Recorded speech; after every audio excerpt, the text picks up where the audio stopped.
Christ offered himself without spot to God, and he satisfied God. If the Lord Jesus was enough to satisfy the infinite heart of God, why is it we're not satisfied with him?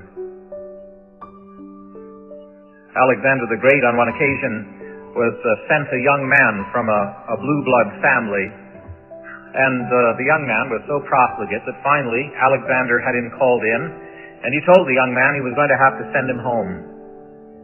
And the young man fell on his knees in front of Alexander, and he said, "Oh, sir, what will I say to my father?" And Alexander said, "Tell him that Alexander was not to your liking." What will we ever say to our Father when we stand before him at last and he says, "Well, he was enough to satisfy my heart. I'm sorry he wasn't to your liking." You see, in the wilderness, the children of Israel loathed that light bread. They had a longing for the food with the built-in memory system, the leeks and the onions and the garlic from Egypt. Like the south, it will rise again. It will remind you of its presence. And if you've been feeding in Egypt, I can smell it on your breath. It's true, isn't it? Every time you open your mouth, that's that. But you've been feeding in the world, you see. And the food of Egypt is highly seasoned. It kills your appetite for a delicate taste. If you've eaten something with onions, well, quite frankly, you just can't discern anything else.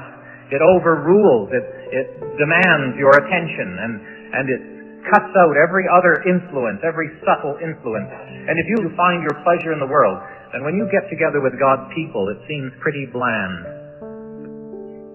If you've been feeding in Egypt, it really leaves you with a lack of appreciation for that which comes from heaven.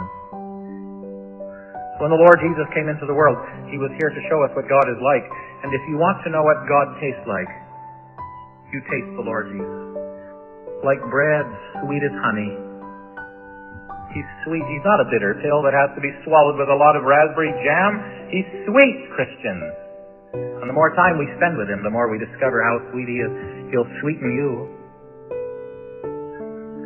If you're finding life a bit sour, maybe what we need to do is get some of that manna. The hidden manna. The world doesn't know anything about it. The hidden manna. Go ahead, taste it. Taste and see how wonderful he is. Oh, taste and see that the Lord is good. And have our hearts rejoice in what rejoices the heart of God.